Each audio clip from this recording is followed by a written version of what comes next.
से पूरे देश के किसान में हिम्मत दोबारा आ गई है। सारे किसान उठ उठ के चलने शुरू हो गए हैं। आज से 2 हफ्ता पहले कोई संगठन था जिसने कहा था कि जाके इंडिया गेट पे खालिस्तानी झंडा लगाओ।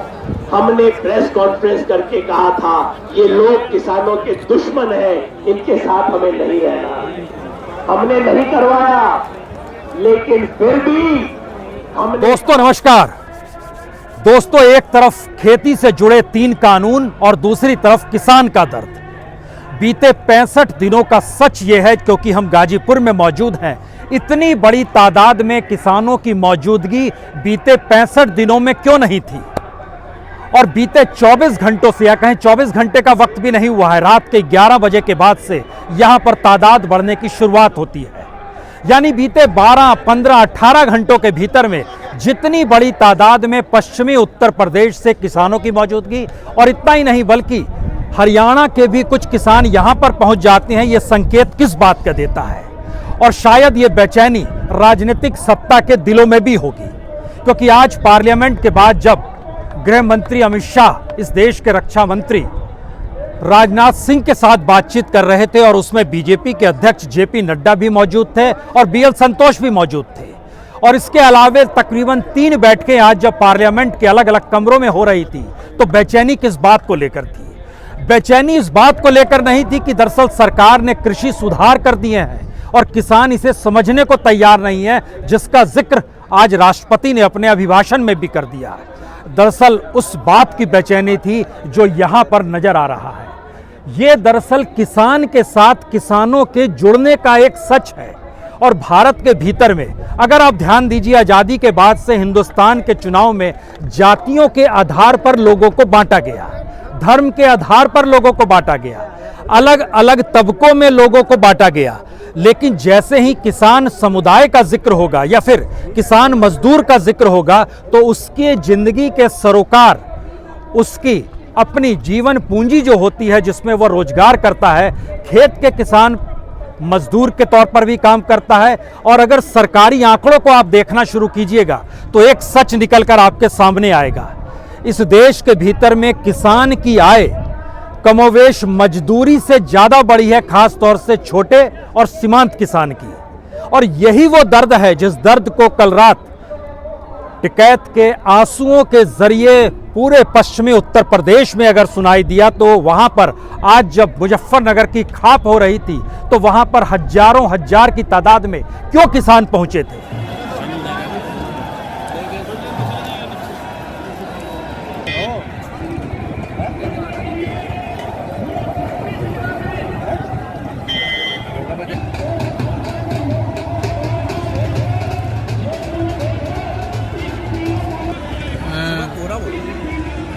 हाँ, सुबह कोहरा हुआ। अगर कोई खाप बुलाई जाती 3 कानूनों को लेकर, तो शायद इतनी बड़ी तादाद में किसानों की मौजूदगी नहीं होती। लेकिन एक किसान का दर्द है, और किसान के दर्द को किसान समझ पाता है। यह बेचैनी मौजूदा वक्त में पार्लियामेंट हाउस के भीतर भी नजर आ रही है और राजनीतिक दलों के भीतर भी नजर आ रही है कि अगर किसान की एकजुटता धीरे धीरे किसान के दर्द, उसकी रोजी रोटी, उसके एमएसपी की कीमत, मंडी के होने, सही कीमत में कॉरपोरेट के ना घुसने देने की परिस्थिति, कॉन्ट्रैक्ट फार्मिंग से दूर भागने की परिस्थिति, इन सारी परिस्थितियों को अगर जीते हुए किसान समझने लगेगा, तो फिर सरकार के लिए मुश्किल हो जाएगी। आज ये सवाल इसलिए भी बड़ा है क्योंकि एक तरफ राष्ट्रपति ने अपने अभिभाषण में 3 बातों का जिक्र कर दिया। एक तौर पर खुले तौर पर कहा कि दरअसल जो कानून आए हैं वह कृषि सुधार से जुड़े हुए हैं। इसके ठीक समानांतर देखिए, इंटरनेशनल मॉनेटरी फंड यानी IMF, उसकी जो इकोनॉमिस्ट हैं, संयोग से वह भी भारतीय हैं, उन्होंने भी आज इस बात का जिक्र किया कि दरअसल यह इकोनॉमिक रिफॉर्म जो है भारत की जरूरत है, एग्रीकल्चरल रिफॉर्म भारत की जरूरत है। अब आप ध्यान देना शुरू कीजिए कि IMF की पॉलिसी जो भारत के लिए है वही अमेरिका के लिए है, जो जापान के लिए है, जो जर्मनी के लिए है, वही भारत के लिए है, जो पाकिस्तान के लिए है, जो चाइना के लिए है, वही भारत के लिए है। लेकिन भारत की अर्थव्यवस्था मौजूदा वक्त में जितनी कंगाल और जितनी डिरेल्ड हो चली है, उसमें सरकार के सामने सिवाय इसके अलावे कोई रास्ता बचता ही नहीं है कि वह अपने हाथ दुनिया में वर्ल्ड बैंक और आईएमएफ के सामने फैला दे। और आईएमएफ और वर्ल्ड बैंक के लिए इससे बेहतरीन उपाय कुछ हो ही नहीं सकता है कि भारत को अगर वो कर्ज देगा तो उसकी एवज में चाहेगा कि सुधार हो। और आर्थिक सुधार की लकीर कभी भी किसान, मजदूर या रोजगार को नहीं छूती है। इस देश में डिग्रीधारी जो बेरोजगार है वह आर्थिक सुधार उसको नौकरी भी नहीं दिलाएगी। यह आर्थिक सुधार जो एग्रीकल्चर को लेकर है यह इस देश में किसानों को उसके हक को भी नहीं दिलाएगी। सवाल असल में यहीं से सबसे बड़ा शुरू होता है कि आईएमएफ से जो लोन लिया गया 2020 में, तकरीबन $16 बिलियन का लोन भारत सरकार ने लिया। जब कोविड महामारी आई तो तकरीबन $5 बिलियन आईएमएफ ने भारत को दिया। यह सब पैसा क्यों दिया जा रहा है? और भारत मौजूदा वक्त में तकरीबन $560 बिलियन के कर्ज में क्यों डूबा हुआ है? इसका मतलब है कि दुनिया की अलग अलग कॉरपोरेट ताकतें, दुनिया के अलग अलग इंटरनेशनल बैंक ये मानकर चल रहे हैं कि भारत एक बेहतरीन बाजार है। और भारत का सच अब दूसरे इशू पर आइए, जहां पर राष्ट्रपति ने आज अपने अभिभाषण में इस बात का जिक्र कर दिया कि भारत के किसान ने इस महामारी के दौर में भी खूब उत्पादन किया, खूब फसल दिया। दुनिया में सबसे ज्यादा फसल भारत में 2020 में हुआ है। इतना उत्पादन 2019 में भी नहीं हुआ था। इसका मतलब है कि भारत का किसान अपने तौर पर स्वावलंबी है, लेकिन उस स्वावलंबन के बाद जो अनाज बचता है उस अनाज को अंतर्राष्ट्रीय बाजार में बेचना है, उसको एग्रीकल्चर के साथ जोड़कर एक्सपोर्ट करना है। और यह जो बड़ी तादाद मुनाफे की है उसकी एवज में भारत सरकार को टैक्स मिलता है, उसकी एवज में कॉरपोरेट्स का तबका धीरे धीरे मजबूत भारत के भीतर में होगा, जो कि इंडस्ट्री और सर्विस में नहीं हुआ है। क्योंकि इसी दौर में जीडीपी में इंडस्ट्रियल और सर्विस सेक्टर का योगदान नेगेटिव में चला गया। भारत के भीतर में इंफ्रास्ट्रक्चर को लेकर जितना पैसा दिया जाना चाहिए था, जो टारगेट 2019 के बजट में बताया गया कि 2020 से 2025 तक अलग अलग सेक्टर में हम लोग इतना पैसा देंगे, वो पैसा भारत सरकार के पास नहीं है। भारत सरकार ने बैंकों का मर्जर किया, यह इकोनॉमिक रिफॉर्म की जरूरत थी जिसको और कोई नहीं वर्ल्ड बैंक बता रहा था। भारत के भीतर में आरबीआई से जो पैसा भारत सरकार लेती है उसको बढ़ाकर 50,000 करोड़ से ज्यादा बढ़ाकर 2 लाख करोड़ तक कर दिया गया। क्यों कर दिया गया? क्योंकि आईएमएफ ये चाहती है कि दुनिया के अलग अलग देशों में जो डेवलप स्टेट है वो बैंक यहां पर आ सके और उनके जरिए नंबर ऑफ प्लेयर्स बहुत कम होते चले जाएं। सबसे बड़ा सवाल था कि भारत में एग्रीकल्चर यानी खेती को लेकर अगर 72 करोड़ की आबादी कृषि पर टिकी हुई है और इस देश के भीतर में 14.5 करोड़ किसान अगर सीधे खेती से जुड़ा हुआ है, उसमें भी लगभग 12.5 करोड़ किसानों की स्थिति छोटे और सीमांत किसान में है।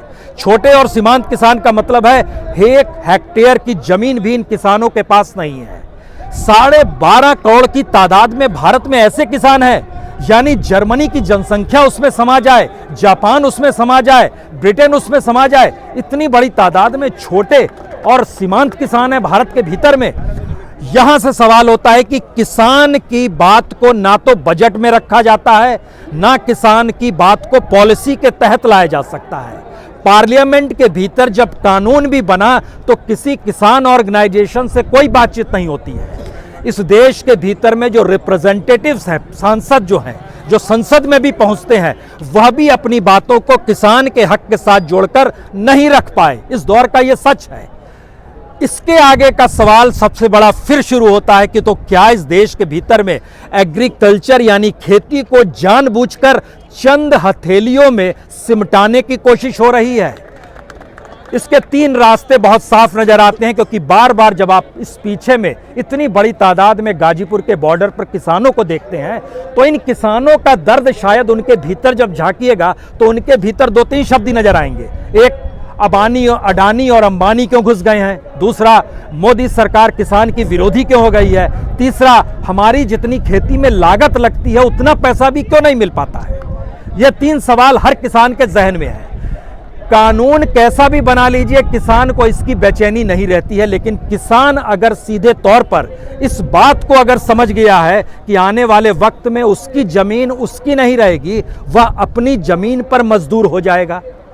अगर इस देश का बड़ा किसान भी, राकेश टिकैत तो मौजूदा वक्त में जिन किसानों की अगुवाई कर रहे हैं वो कमोबेश भारत के भीतर में तमाम खेती से जुड़े किसानों का जिक्र हम करते हैं, लेकिन याद कीजिए इनके पिता महेंद्र सिंह टिकैत हुआ करते थे।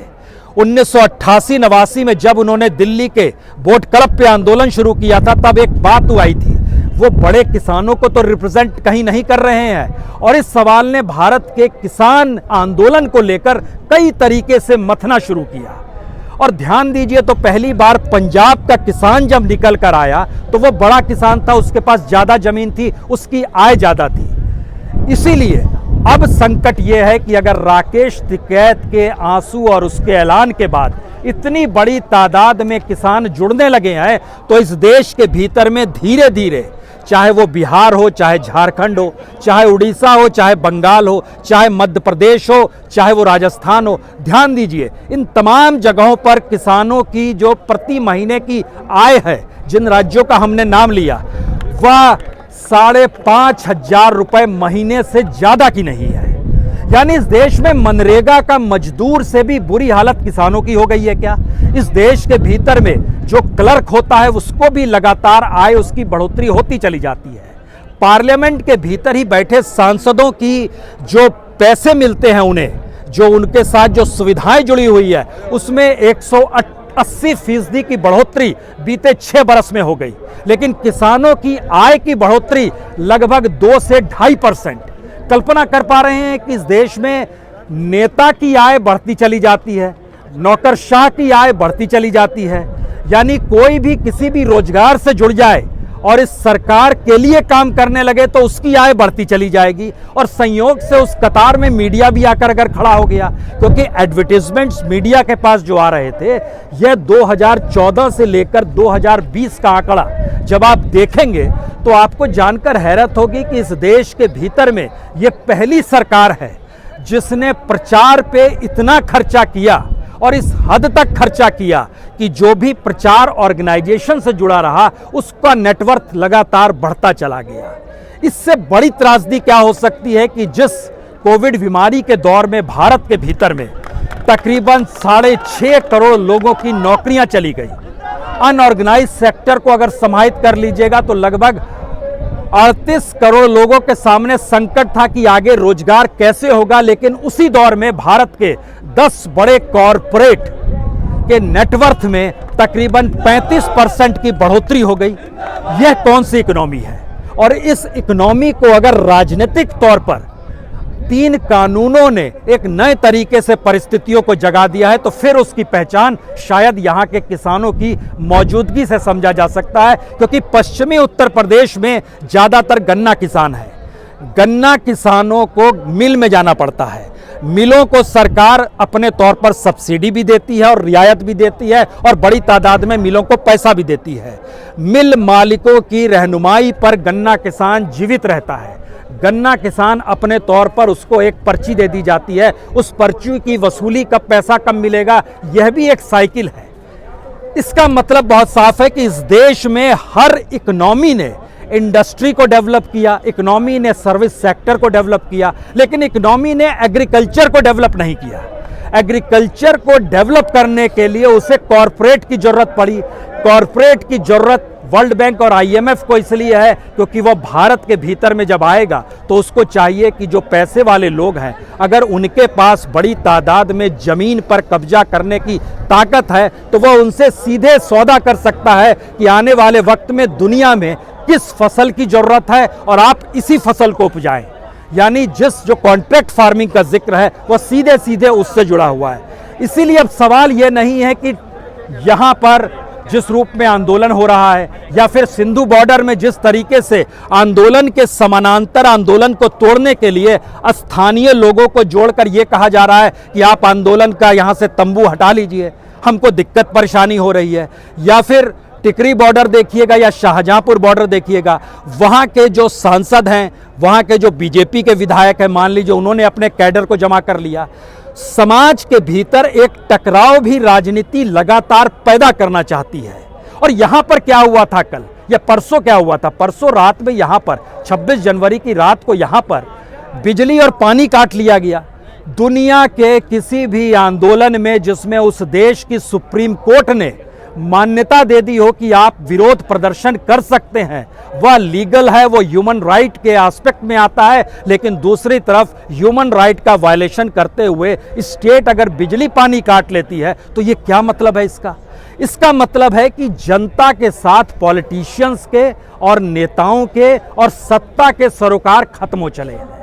लेकिन आपसी सरोकार इस देश में किसानों के बने हुए हैं, मजदूरों के बने हुए हैं। और वो एकजुटता अगर राजनीतिक तौर पर इस देश के भीतर में खड़ी होगी तो शायद मौजूदा राजनीतिक सत्ता को तो मुश्किल होगी ही और संसद को भी मुश्किल होगी।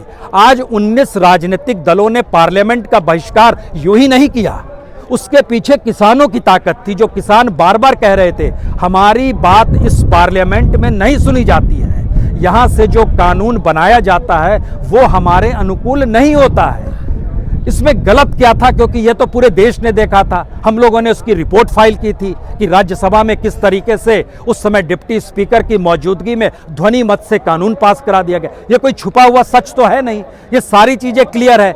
इसका एक मतलब और है कि सत्ता और लोकतंत्र के मंदिर के भीतर बैठे सांसदों में एक अहंकार भी आ गया है। ये अहंकार जनता से कटकर कानून बनाने की दिशा में जाता है और उस कानून के खिलाफ जब सुप्रीम कोर्ट में लोग पहुंचते हैं तो वह भी सत्ता अनुकूल होकर फैसला सुनाती है। तो सवाल है, ये क्रैक्स है समाज के भीतर, हमारे फेडरल स्ट्रक्चर, हमारे कॉन्स्टिट्यूशन और शायद हमारे उस पूरे के पूरे इंफ्रास्ट्रक्चर जो कि पॉलिटिकल इंफ्रास्ट्रक्चर है, जिसको इस देश के भीतर में संविधान के तौर पर बनाया गया, उसमें भी क्रैक्स आ रहे हैं। और ये क्रैक इसलिए है क्योंकि हर किसी को सत्ता चाहिए और सत्ता को बनाए रखने के लिए तमाम हथियार वह अपने तौर पर इस्तेमाल करता है। मान लीजिए उसने पुलिस का इस्तेमाल किया, मान लीजिए उसने अपने तौर पर एक हुनरमंदी के साथ एक ऐसी परिस्थिति बना दी जहां पर किसानों के भीतर में से कोई एक रेला निकलते निकलते कानून को तोड़ता चला जाए, उसको कानून तोड़ने का भी पूरा मौका दिया जाए। और जब वो पूरा कानून तोड़ दे तो उसको कहा जाए आपने कानून तोड़ा है, अब आपके खिलाफ राजद्रोह का मुकदमा चलेगा। ये कैसी परिस्थिति है? पुलिस का काम अपने तौर पर कानून को लागू कराना होता है। स्टेट का काम इस देश की कॉन्स्टिट्यूशन की शपथ लेकर वो आया है तो उस संविधान के अनुकूल काम करना होता है। लेकिन अगर सारी परिस्थितियों को आप डाइल्यूट करना शुरू कर देंगे तो उसके बाद स्थिति क्या बचेगी? सवाल है कि आज आपके पास ताकत है, कल ताकत नहीं होगी, फिर क्या होगा? इसका यह मतलब भी नहीं है कि आने वाली जो राजनीतिक सत्ता होगी वो ईमानदार होगी। जी नहीं, ऐसा नहीं होगा। वह भी अपने तौर पर अपनी सत्ता को बरकरार रखने के तरीकों का ही इजाद करेगी। शायद इसीलिए इस एकजुटता को देखकर और खास तौर से इतनी बड़ी तादाद में, जो हम लोग पहले दिन से देखते आ रहे हैं, इतनी बड़ी तादाद में एकजुटता पहले नहीं थी। यह किसानों की आपसी एकजुटता है। और अगर किसानों की आपसी एकजुटता के सच को आप समझना चाहते हैं तो 3 वक्त को हमेशा याद रखिए। पहला वक्त था जिस वक्त इस देश को आज़ादी मिली और इस देश के कृषि मंत्री राजेंद्र प्रसाद हुआ करते थे। राजेंद्र प्रसाद ने नेहरू से कहा था इस देश में आप एग्रीकल्चर के साथ इकोनॉमी को जोड़िए। उन्हीं का वो दबाव था कि भारत में मिक्स्ड इकोनॉमी अपनाई गई। सिर्फ इंडस्ट्री पे ध्यान नहीं दिया गया बल्कि एग्रीकल्चर पर भी ध्यान दिया गया। और जब खुद राजेंद्र प्रसाद भारत के प्रथम राष्ट्रपति के तौर पर बने और संविधान की उन्होंने जब शपथ ली और संविधान के तौर पर जब उनको राष्ट्रपति चुना गया तो उन्होंने अपने काल में हमेशा एक दबाव बनाए रखा कि एग्रीकल्चर को स्पेस मिले, सिर्फ इंडस्ट्री के तौर पर भारत बिखरता हुआ ना चला जाए। दूसरी स्थिति, इस देश के भीतर में जब सीमा पर संकट आया था तो उस वक्त लाल बहादुर शास्त्री ने नारा क्यों दिया था? जय जवान जय किसान का इसलिए नारा दिया था क्योंकि उस समय भारत में अनाज की कमी थी और अनाज अमेरिका से मांगा गया तो अमेरिका बार्गेनिंग कर रहा था भारत के साथ और कह रहा था कि हमारी नीतियों पर चलिए। लाल बहादुर शास्त्री ने कहा हम आपके सामने हथेली नहीं फैलाएंगे। उन्होंने किसानों से ऐलान किया आप अनाज उपजाइए और इस देश में जय जवान जय किसान का नारा दिया गया। इस दूसरी स्थिति के साथ मौजूदा वक्त को जोड़ दीजिए। IMF और वर्ल्ड बैंक में आज भी दुनिया के रईस देशों की पकड़ है। उनके हित के लिए ही दुनिया भर के उन देशों में पॉलिसी बनती है जिन देशों में बाजार बड़ा है, लेबर बड़ी तादाद में है, जमीन अभी भी फर्टाइल पड़ी है, सिंचाई के लिए व्यवस्था राज्य सरकार या केंद्र सरकार की तरफ से सिर्फ 27% जमीन पर है। बाकी किसान आज भी इंद्र भगवान पर निर्भर रहता है। बरसात होगी, फर्स्ट क्लास जमीन है, बंजर जमीन नहीं है, उपज हो जाएगी। उसका पूरा फाइनेंस मिनिस्टर भी ऊपर वाला है, उसका प्राइम मिनिस्टर भी ऊपर वाला है। इस लिहाज से वो पूरा देश इस देश में एग्रीकल्चर के तौर पर चलता है। ध्यान दीजिए तो नीतियों के तौर पर ब्राजील को कंगाल किया गया, नीतियों के तौर पर भारत की दिशा में भी IMF और वर्ल्ड बैंक की पॉलिसी निकल चुकी है। और तीसरा जिक्र बड़ा महत्वपूर्ण है, यह आंदोलनों का जिक्र है, क्योंकि यह मौजूदा वक्त एक ऐसे आंदोलन की दिशा में भारत की पूरी राजनीतिक व्यवस्था को ले जाने की स्थिति में आ गया है, जहां पर इस देश की राजनीतिक व्यवस्था में बदलाव आ सकता है। यह पहली बार उसकी आहट सुनाई देने लगी है। इसीलिए यह असंभव सी परिस्थिति है इस देश के भीतर में जो 26 जनवरी को देखने को मिली, असंभव सी परिस्थिति है। हम बार बार असंभव इसलिए कहते हैं क्योंकि दिल्ली में 84,000 पुलिस कर्मियों की तैनात है। और आपको जानकर हैरत होगी, लुटियंस की दिल्ली में जो तमाम पॉलिटिशियंस और कैबिनेट मिनिस्टर्स का घर है, उसकी रक्षा के लिए तकरीबन 10,000 सुरक्षाकर्मी तैनात रहते हैं कि उनकी हवेली, उनके घर पर भी कोई आंच ना आ जाए। तो जरा कल्पना कीजिए लाल किले में कितनी सिक्योरिटी होगी। यह कोई बताने की बात नहीं है, यह एक बेसिक स्ट्रक्चर होता है किसी भी देश का। लेकिन बावजूद इसके अगर कानून को दरकिनार कर दिया जाए, अगर संविधान को अपनी हथेली से दबा दिया जाए, अगर राजनीतिक सत्ता ये मान ले कि उसका कहा हुआ शब्द ही कानून है, अगर वो कहने लगे कि हमारे पास बहुमत की ताकत है तो हम जैसा मन चाहे वैसा कानून बना सकते हैं, तो यह स्थिति जो नजर आ रही है यह कमोवेश देश में हर जगह नजर आएगी। इनकार इसलिए नहीं किया जा सकता है क्योंकि इस देश में अगर अलग अलग प्रांतों को भी बांटना शुरू कीजिएगा तो इस देश में जो अर्बन इलाका है वहाँ की जनसंख्या सिर्फ 22% है, जहाँ खेती कम होती है। उसमें एक दिल्ली भी आता है।